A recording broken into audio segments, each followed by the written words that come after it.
আসসালামু আলাইকুম। সবচেয়ে ইম্পর্টেন্ট একটা জিনিস বাংলা সাহিত্যের জন্য সেটা হচ্ছে লোকসাহিত্য কী? এই যে লোকসাহিত্য যেটা কী? লোকসাহিত্য হচ্ছে সাধারণত সাধারণ মানুষের মুখে প্রচলিত, মানে সাধারণ গ্রামে মানুষের মুখে প্রচলিত কিন্তু অলিখিত কাহিনী, অলিখিত কাহিনী, গান, ছড়া বা প্রবাদ ইত্যাদি সামষ্টিক রূপে হচ্ছে লোকসাহিত্য। তারপর হচ্ছে ময়মনসিংহ গীতিকা কী?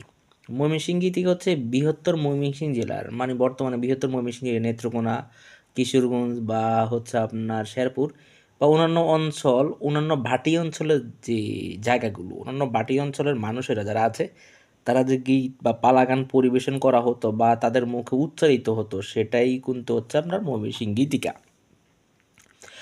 এই ময়মনসিংহ গীতিকে কে সংগ্রহ করেন? অনেক পরীক্ষা ময়মনসিংহ গীতিকে সংগ্রহ করেন হচ্ছে চন্দ্রকুমার দে। উনি হচ্ছে বর্তমান নেত্রকোনা জেলার রাঘবপুর গ্রামের আদি বা অধিবাসী চন্দ্রকুমার দে সংগ্রহ করেন ময়মনসিংহ গীতিকা। ময়মনসিংহ গীতিকা সংগ্রহ করেন কে? চন্দ্রকুমার দে। উনি কোন অঞ্চলের মানুষ ছিলেন? নেত্রকোনা অঞ্চলের মানুষ ছিলেন চন্দ্রকুমার দে। ময়মনসিংহ গীতিকা কে সম্পাদনা করেন? দেখুন, সংগ্রহ সম্পাদনা কিন্তু এক না। ময়মনসিংহ গীতিকা সংগ্রহ করেন বা হচ্ছে বিভিন্ন জায়গা থেকে ঘুরে ঘুরে যিনি সংগ্রহ করেন উনি হচ্ছে চন্দ্রকুমার দে। এই যে নেত্রকোনা জেলার মানুষ উনি। আর এই যে সংগ্রহ করার পর সম্পাদনা করেন হচ্ছে ডক্টর দীনেশ। ময়মনসিংহ গীতিকা কে সম্পাদনা করেন? ডক্টর দীনেশ চন্দ্র সেন, উনি এই ময়মনসিংহ গীতিকা সম্পাদনা করেন। ময়মনসিংহ গীতিকা কতটি ভাষায় অনুদিত? 23টি ভাষায় বিশ্বের অনুদিত ময়মনসিংহ গীতিকা। সবাইকে থ্যাংক ইউ।